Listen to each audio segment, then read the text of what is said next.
Alors bonjour à toutes et à tous, je m'appelle Luc J. Hébert, je suis votre hôte pour le balado le plus douloureux de notre 5e saison, l'épisode en français. Ce balado le plus douloureux vous est présenté par le Centre d'excellence sur la douleur chronique pour les vétérans canadiens, que j'appellerai le Centre d'excellence dans le cadre de ce balado avec vous aujourd'hui.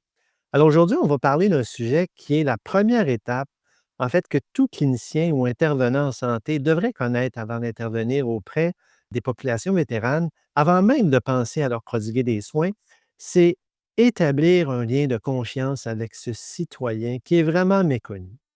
Alors, pour ce faire, j'accueille tout d'abord le lieutenant général à la retraite Jean-Marc Lantier, un vétéran qui a pris sa retraite des Forces armées canadiennes il y a 4 ans, après plus de 30 années de service au sein de l'armée canadienne.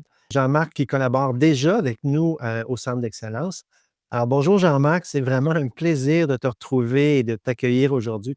Ben, merci bien, Luc. J'accueille également notre invité principal qui connaît fort bien les vétéranes et les vétérans puisqu'elle est psychologue et qu'elle travaille avec cette clientèle depuis plus de 10 ans. Alors, je suis content d'accueillir Dr. Caroline Ouellette, psychologue à la Clinique de la gestion de la douleur au Centre intégré universitaire de santé et de services sociaux de l'Ouest de l'île de Montréal, à l'hôpital Sainte-Anne plus précisément. Un hôpital depuis longtemps qui est associé en fait à la prestation de soins pour les militaires et les vétérans. Dr. Ouellette enseigne également dans 3 universités, à l'Université de Montréal, à l'UQAM et à TÉLUQ. Alors bonjour Caroline et bienvenue. C'est vraiment je te dis un immense merci d'avoir accepté mon invitation. C'est vraiment un plaisir de te retrouver ce matin. Bien, bonjour Luc, bonjour Jean-Marc. Avant tout, je tiens à vous remercier sincèrement pour tout le service que vous avez fait au sein des Forces armées canadiennes, puis que vous continuez de faire à ce jour. Et c'est vraiment un honneur pour moi aujourd'hui de collaborer avec vous sur ce balado. Donc, merci pour l'invitation, ainsi qu'au Centre d'excellence en douleur chronique pour les vétérans canadiens, pour cette opportunité qui est de m'exprimer sur un sujet qui me tient à cœur, qui est de favoriser une approche clinique adaptée et sensible à la réalité des vétérans et des vétérans. Bon, mais je pense qu'on va apprendre beaucoup de choses aujourd'hui avec toi, Caroline. Encore une fois, c'est un grand plaisir de t'accueillir. Caroline, pour les besoins de nos auditeurs et de nos auditrices, peux-tu nous dire un petit peu d'où tu viens? Quel a été ton parcours professionnel? Et qu'est-ce qui t'a amené finalement à venir travailler avec une population vétérane, une population, on le sait, qui est tout de même assez unique et qui présente plusieurs défis? Tu vois, je suis convaincu de nous en parler un petit peu plus tard. Alors, parle-nous un petit peu de ton cheminement, s'il te plaît. Bien, merci. Alors, bien, pour commencer, je viens d'un petit village qui s'appelle Saint-Anaclet-de-Lessard. C'est tout près de Rimouski, dans le Bas-Saint-Laurent. C'est un coin qui est assez tranquille, enraciné dans ses valeurs très communautaires, solidarité. Puis je crois en fait que ces racines ont beaucoup influencé mon parcours personnel et professionnel. Sur le plan en fait professionnel, je suis psychologue de formation. Donc, mes premières recherches ont porté sur l'accessibilité des soins de santé pour les communautés autochtones, autant au Canada qu'à l'étranger. Et c'est dans un moment où j'ai appris de grandes leçons qui ont été, entre autres, l'importance d'établir un lien de confiance, de connecter de façon vraie et authentique avec des individus qui viennent d'une culture qui est totalement différente de la mienne. Alors, il a vraiment fallu que j'apprenne à écouter pour comprendre une réalité qui est autre que ce que moi j'ai vécu. C'est quelque chose que je porte encore aujourd'hui dans ma pratique. Ce qui m'a amené à avoir mes premiers internats en psychologie à l'hôpital Sainte-Anne, il y a déjà plus d'une décennie. Puis c'est à ce moment-là que je me suis dit: «Wow, c'est vraiment la clientèle avec qui je veux travailler, c'est la clientèle pour qui je veux me spécialiser». Parce qu'il y avait quelque chose de vraiment, profond puis inspirant dans la résilience, mais aussi dans la dignité de la population vétérane. Et puis ça m'habite encore aujourd'hui après plus de 10 ans, avec les vétérans. Ouais, c'est quand même incroyable. Tu avais déjà, en fait, donc tu as travaillé déjà avec des populations un peu plus vulnérables et de toute évidence, ton cheminement date il y a très longtemps, là. Effectivement, puis je vous dirais, si je peux me permettre d'ajouter, que le plaisir de m'engager auprès de la communauté militaire vient aussi d'un intérêt qui est personnel. Très jeune, j'ai été sensibilisée à la présence des Forces armées canadiennes grâce à la visibilité, en fait, du NCSM d'Iberville à Rimouski. C'est un univers qui m'a vraiment toujours attirée. Malheureusement, ma vue m'a pas permis d'accéder, au poste que je convoitais. Puis je me suis posé la question à ce moment-là, mais comment puis-je autrement être utile à ceux et celles qui, eux, auront pu avoir la possibilité de servir leur pays? Puis c'est via la psychologie, que je me suis engagée dans cette voie. Puis sur un plan plus personnel, ben, c'est un engagement qui va prendre un sens, aussi parce que le parrain d'un de mes enfants est un vétéran. J'ai un ami d'enfance qui est vétéran. Plusieurs de mes proches sont encore des militaires actifs, au sein des Forces armées canadiennes. Donc c'est une proximité avec le milieu militaire qui va donner un sens, je pense qu'encore plus profond à mon travail. C'est ma façon à moi de redonner à une communauté qui m'inspire, puis avec laquelle je me sens liée. Ouais, je trouve ça drôlement intéressant comme parcours. De toute évidence, tu as été exposé et tu l'es encore au milieu militaire. Alors, je comprends très bien les enjeux puis ton désir de travailler avec cette population-là. Et puis, dans le fond, donc tu vas peut-être comprendre un peu la nature de mon prochain questionnement. On sait que les vétérans, ils se sont forgés une identité au sein de la culture militaire, qui développe des traits de caractère qui sont très spécifiques. Par exemple, tu sais, toujours faire passer la mission avant tout, avant leur propre santé, faire passer l'équipe avant soi, réussir à tout prix, même lorsqu'ils ou elles sont exposés à des conditions difficiles, pour ne pas dire extrêmes, ce qui est arrivé encore récemment, tant sur le plan physique que psychologique. Et en fait, tous ces traits de caractère-là, ça disparaît pas quand ils deviennent civils du jour au lendemain. Alors toi qui traites ces personnes, moi j'aimerais ça savoir comment tu as appris à comprendre et intégrer cette culture militaire-là dans tes interventions? Est-ce que c'est faisable? Comment ça se fait? J'aimerais ça que tu nous expliques un petit peu. Et merci, là, pour une question que je trouve tellement importante pour bien travailler, entre autres, avec les vétérans. Tout d'abord, je trouve que c'est essentiel de comprendre et reconnaître qu'il y a une culture militaire et reconnaître et valoriser le service rendu. Donc, une première ouverture dans la relation thérapeutique que nous, on emploie au travail, c'est souvent de remercier pour le service. C'est approprié de le faire. Puis je pense que ce qui est d'autant plus important, c'est d'offrir aux vétérans l'espace pour s'exprimer sur leurs expériences, à la fois passées ou actuelles, qui va se faire dans un climat de confiance. Donc, c'est un respect initial qui permet de poser des bases d'une collaboration entre le client et le professionnel de la santé. Ouais. Ensuite, je dirais qu'il faut connaître un minimum de ce qu'on appelle la culture militaire, donc avant même de rencontrer un vétéran. C'est se renseigner sur la structure des forces armées, leurs valeurs, les types de missions, qu'elles soient de combat ou des missions de maintien de la paix, puis aussi sur différentes réalités historiques. Donc, garder en tête, par exemple, moi qui est psychologue, que le soutien en santé mentale était souvent absent ou même stigmatisé dans le milieu. Très vrai, très, très vrai. Je pense qu'à travers ça, c'est aussi important pour le professionnel de rester humble. On ne doit pas prétendre tout savoir. Donc, faire preuve de curiosité, ne pas hésiter à poser des questions pour apprendre directement du vétéran. Donc, c'est aussi dans cette démarche-là que je vous dirais qu'il faut rester vrai puis authentique. Notre but comme professionnel, c'est pas de jouer un rôle de militaire, mais plutôt de s'ouvrir à un apprentissage puis valoriser l'expérience vécue de l'humain qu'on a devant nous. Ouais. Puis, je pourrais m'enligner aussi sur l'utilisation d'un vocabulaire qui est adapté. Donc, d'avoir une familiarité avec les termes militaires de nos clients sans tout savoir nécessairement sur les grades, d'au moins comprendre les acronymes pour éviter des malentendus parce qu'il y en a plusieurs acronymes. Oui, puis, ben, en fait, tout ce que tu dis là, je trouve ça, tellement important parce que je comprends que tu réussis à adapter ta structure ou la structure de ton intervention, justement en tenant compte de la culture militaire avec tous les exemples que tu viens de donner. Bien ça que tu nous en parles un petit peu. Comment tu fais pour adapter la structure de l'intervention? Mais pour adapter la structure d'intervention en tenant compte de la culture militaire, je pense qu'il faut savoir que à la base, dans la culture, c'est marqué par une hiérarchie qui est forte, puis un respect profond de la chaîne de commandement. C'est-à-dire que les gens savent quelle direction prendre. C'est une expérience qui va façonner, entre autres, les attentes des clients envers les professionnels de la santé. On s'attend à un cadre qui est clair, à des directives qui sont précises, à des repères qui sont bien définis. Donc, c'est vraiment dans cette optique-là on va offrir une structure thérapeutique qui va être solide avec des objectifs concrets, une progression thérapeutique qui va être encadrée. Puis je pense en même temps que ce cadre-là va contribuer au sentiment de sécurité, puis va permettre aussi de renforcer la confiance parce que, comme patient, c'est important de voir la crédibilité du professionnel puis savoir que nous aussi, on sait ce qu'on fait. Donc, à travers ça, moi, je ne veux pas adopter de posture paternaliste. L'enjeu, c'est vraiment de favoriser une relation de collaboration dans laquelle le vétéran va être reconnu comme un partenaire actif de son propre processus.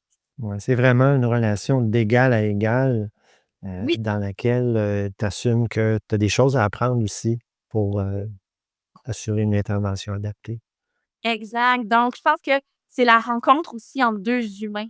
Puis ces 2 humains-là, je pense qu'il faut garder aussi en tête que dans la culture militaire, on va aussi valoriser beaucoup la performance puis la résilience. Ce qui fait en sorte qu'en séance, parfois, on voit des gens qui ont tendance à minimiser leurs symptômes, retarder la demande d'aide, de peur d'être perçus un peu comme faibles. Donc, les professionnels de la santé doivent être conscients que c'est une réalité qui permet de mieux adapter notre posture clinique, de mieux les accompagner. Ouais, tout à fait. J'ajouterais aussi que ce qui est important aussi, c'est de laisser du temps aux vétérans pour s'adapter au processus thérapeutique, puis de s'ouvrir. Déjà, la transition de la vie militaire à la vie civile est souvent complexe. Puis, ça prend une période d'ajustement qui est parfois importante. Donc, d'établir la relation de confiance, respecter le rythme de chacun, de reconnaître que la demande d'aide, des fois, est un défi, est très important pour créer cet espace sécuritaire. Tout à fait. Moi, je vois Jean-Marc trépigner, là, j'ai l'impression qu'il y aurait une question pour toi, là, je le sens venir. Hey, merci Caroline, c'est absolument, formidable, fascinant d'entendre ton approche. Ça m'impressionne tellement. J'aurais une question sur le vétéran de 2025. Tu sais, on a souvent l'image, le vétéran, bon, ben, c'est une personne âgée, est en fauteuil roulant, poitrine gardée de médaille, puis tu sais, on le dépoussière, puis on l'emmène là, à la parade du 11 novembre. C'est un cliché. C'est un cliché parce qu'on sait, selon StatsCan, là, leur sondage, que 32 de la population vétérane ben, fait partie du groupe d'âge actif de 25 à 54 ans. De plus, les femmes vétéranes sont un peu plus jeunes que les hommes vétérans et représentent 16 de la population vétérane.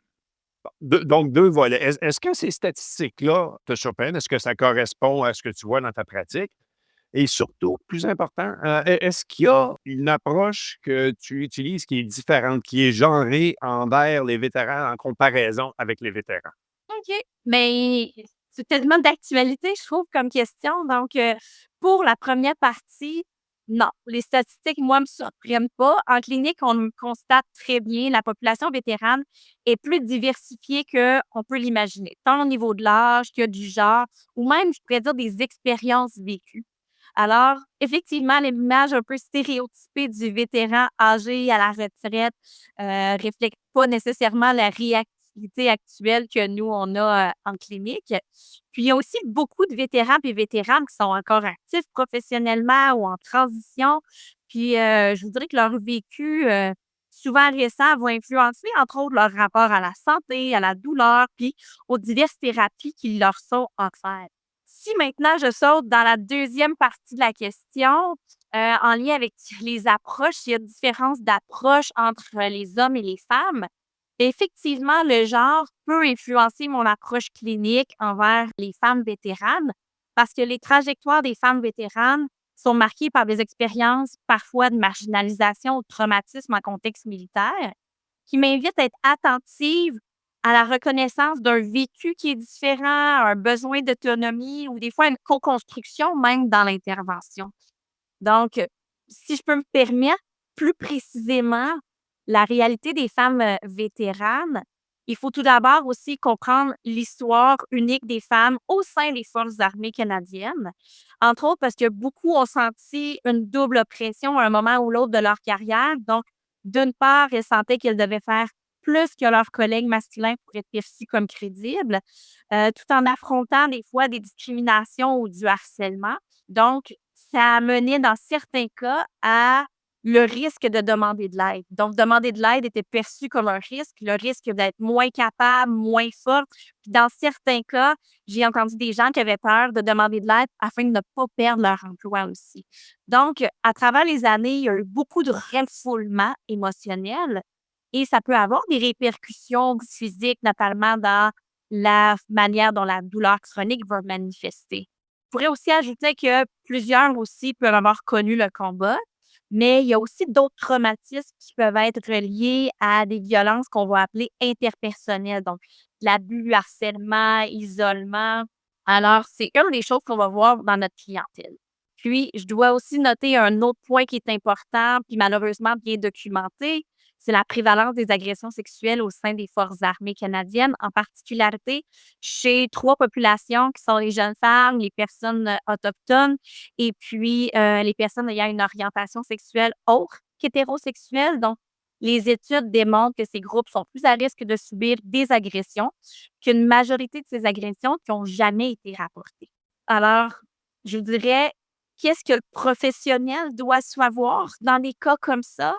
Bien, tout d'abord, comme je l'ai déjà nommé, c'est d'être sensibilisé à la réalité, mais c'est aussi notre devoir, je pense, comme professionnel, de connaître des ressources, d'être à l'écoute, de savoir quand et comment en parler ou l'aborder. Parce que même si la majorité des femmes demeurent fonctionnelles, ces femmes souvent ont été exposées à une culture où les comportements inappropriés pouvaient être fréquents. Donc, des ressources importantes peuvent être comme le Centre d'intervention sur l'inconduite sexuelle, qui offre des services confidentiels 7 jours sur 7, l'application mobile Respect dans les Forces armées canadiennes, qui va fournir de l'information, du soutien et de l'aide à la prise de décision. Puis même si la personne devant nous ne veut pas en parler dans le cadre de la thérapie, on peut quand même lui remettre de l'information, l'orienter puis l'outiller. Donc, en tant que clinicienne, je dirais pour conclure cette portion-là de questions, c'est que je suis particulièrement attentive aux barrières dites invisibles, aux signaux non-verbaux, à adopter une posture d'écoute non jugeante, mais surtout créer un espace qui va être sécurisant, même si les traumas ne seront pas nommés dans le livre. Donc, valoriser l'expérience militaire, surtout pour les femmes dont des fois la légitimité pouvait être remise en question. Donc oui, cette réalité m'amène à ajuster mon approche tout en respectant le rythme puis en tenant compte des vécus genrés des vétérans. Tu en es tellement de points importants que les praticiens vont comprendre. Merci beaucoup. Luc, je te remets le Bon, micro. enfin, merci pour la question. Puis ça méritait d'ailleurs que tu élabores un peu.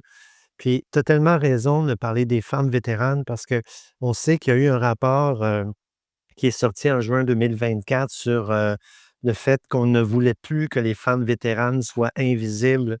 Il faut parler de leur réalité qui est différente de celle des vétérans, il faut l'admettre. Et ça, je trouve ça le fun que tu en aies parlé et que tu aies donné surtout l'information concernant les ressources qui sont importantes à connaître et disponibles.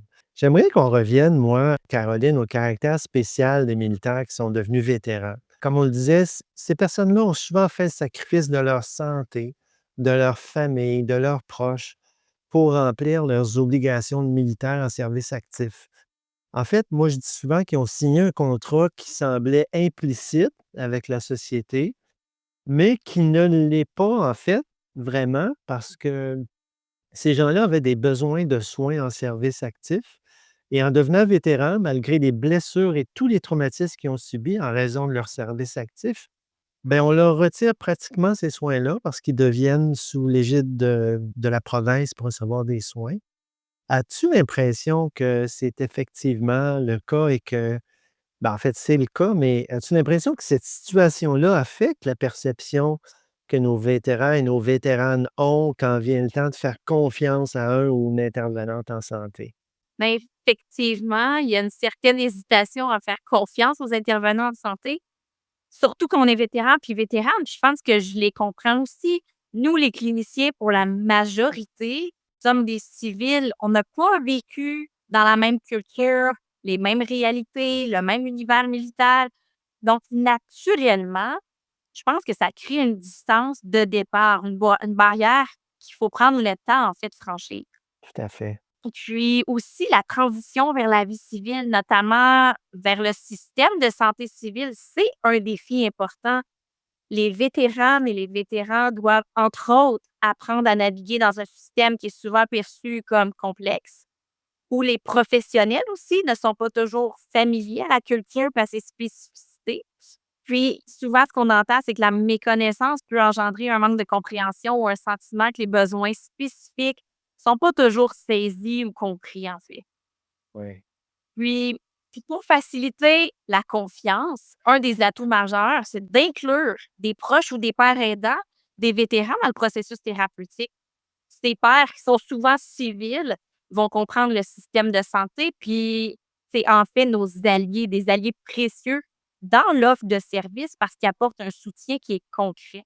Donc, leur présence peut aider vraiment à renforcer le lien entre le vétéran et l'équipe clinique, tout en favorisant, du moins on l'espère, l'engagement dans le suivi. Mais ça, je trouve ça génial ce que tu viens de dire parce que c'est une tu sais, on parle souvent d'une approche biopsychosociale, mais d'une approche aussi un peu plus holistique. Puis la collaboration que tu viens de nous décrire, ça s'inscrit, à mon avis, là-dedans, dans une approche globale de soins, tu sais. Mais Ah oui. Bien, tout à fait. Dans l'approche globale de soins, souvent, on va avoir des dimensions à la fois psychologiques et physiques, mais c'est tout aussi important de prendre en compte l'environnement social et relationnel du vétéran. Donc, si on travaille avec une vision d'ensemble, ça va nous permettre d'intervenir de façon vraiment plus cohérente, je vais dire personnalisée, en tenant compte des réalités de chacun. Je pense que je vais me répéter encore une fois en disant, mais professionnel de santé, il doit connaître les ressources qui sont disponibles pour les vétéranes du vétéran, entre autres, notamment anciens combattants Canada, pour pouvoir faire des liens qui vont être efficaces, puis mieux orientés aussi vers un accompagnement en lien avec les besoins parce qu'on connaît les services qui peuvent être offerts aux vétérans. bon, là, je vois encore Jean-Marc Tréping au bout de sa chaise, là. Jean-Marc, je te laisse aller. Je sais que tu as une autre question pour Caroline. Et merci. Là, Caroline, la question que vous venez de débattre, la confiance, pour moi, c'est la pierre angulaire d'une relation efficace là, dans la collaboration pour amener le temps vétéran à aller mieux. Je trouve tout ce que tu dis tellement intéressant, puis j'ai hâte d'explorer plus. Mais je veux revenir sur une idée, celle de travailler avec les vétérans en ayant une approche globale. Donc, qu'est-ce qu'il faut encourager auprès des cliniciens pour essayer d'optimiser les soins qu'on leur offre? Peux-tu donner des exemples concrets? Ah, avec plaisir, merci. Donc, ben, c'est sûr que de notre point de vue de clinicien, puis aussi appuyé par la littérature, là. Donc, pour optimiser les soins qui vont être offerts aux vétérans, on va apprendre à utiliser une approche dite globale ou du moins une approche corps-esprit, qui considère la personne dans son ensemble. Ça veut dire qu'on ne se limite pas à traiter uniquement des symptômes ou des diagnostics, mais on va aussi à tenir compte des aspects plus larges comme des deuils qui sont vécus, de la colère, de l'irritabilité, la perte d'identité lors de la transition de la vie militaire à la vie civile, qui est en fait un défi majeur en soi. Donc, les vétérans, non seulement doivent composer des difficultés de santé mentale puis de douleurs physiques, mais aussi naviguer une étape très importante de réadaptation sociale et personnelle, si je peux l'appeler ainsi. Selon nous, notre expérience, il est primordial, en fait, de travailler avec l'accord-esprit, mais aussi de travailler en interdisciplinarité. Dans notre clinique, par exemple, l'approche intégrée rassemble à la fois des médecins, psychologues, physiothérapeutes, ergothérapeutes, infirmières, travailleurs sociaux, puis il y a d'autres professionnels aussi avec qui on collabore. Puis, je pense que cette collaboration va refléter aussi la logique militaire du travail en équipe, de permettre d'avoir une vision vraiment qui est complète et cohérente du parcours du vétéran. Ça, Caroline, je trouve ça génial ce que tu viens de dire parce qu'on a beaucoup d'évidence actuellement dans la littérature, particulièrement dans les dernières années, que les approches multidisciplinaires, interdisciplinaires auprès de clientèle qui souffrent de douleurs chroniques et de problèmes associés en santé mentale, c'est ça qui fait la différence. On sait que ça fonctionne.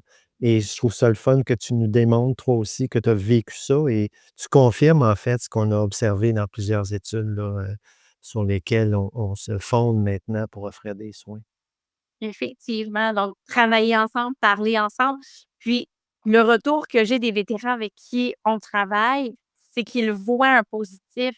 Il y a pas un dédoublement de service. On travaille ensemble vers les mêmes objectifs. Puis je dirais qu'il y a aussi un autre aspect important dans notre pratique qui est le recours à la thérapie de groupe spécifiquement entre vétérans. Même si parfois les vétérans trouvent ça un petit peu intimidant au départ, on s'est aperçu que la thérapie de groupe, c'est vraiment un des médiums thérapeutiques les plus puissants qu'on peut utiliser ici, en grande partie grâce à leur parcours militaire commun, puis au sentiment de fraternité qui va les unir. Donc, c'est pas seulement un individu isolé qui va avancer dans son cheminement, mais une équipe qui va progresser ensemble. C'est un cadre, on va dire, un peu plus collectif qui permet aux vétérans, entre autres, de se sentir compris, de se sentir plus soutenus, de partager des expériences qui sont vraiment uniques. Seuls ceux qui ont vécu des militaires peuvent pleinement, je crois, saisir. Donc, on a vu que la dynamique avait favorisé des rétablissements plus profonds, des liens qui s'étaient créés entre les vétérans. Hmm. Ouais. Très intéressant tout ça. Moi, j'ai une autre Caroline? question, Luc. Oui, vas-y, Jean-Marc. C'est évident, Caroline, que ta compréhension de la culture militaire, là, ça transpire à travers tout ce que tu partages avec nous et ta passion et ton engagement là, sont évidents. Euh, c'est donc une passion que tu as. Tu aimes travailler avec la clientèle, les vétérans et les vétérans. Tu sembles avoir réalisé qu'il y a beaucoup d'éléments positifs à travailler avec cette population-là. Pourquoi? Pourquoi est-ce que c'est le cas? Ben merci Jean-Marc pour ta question. Je l'aime vraiment beaucoup parce qu'il y a vraiment plusieurs belles raisons où il y a du positif de travailler avec la population vétérane. Je dirais que, de prime abord, c'est des hommes et des femmes qui ont vraiment un profond sens du devoir puis un engagement remarquable. Puis quand ils s'impliquent dans un processus thérapeutique, je peux remarquer rapidement une discipline, une assiduité, une volonté de vouloir progresser. Je dirais surtout une fois que le lien de confiance a été établi. Je veux aussi souligner l'immense résilience des vétérans.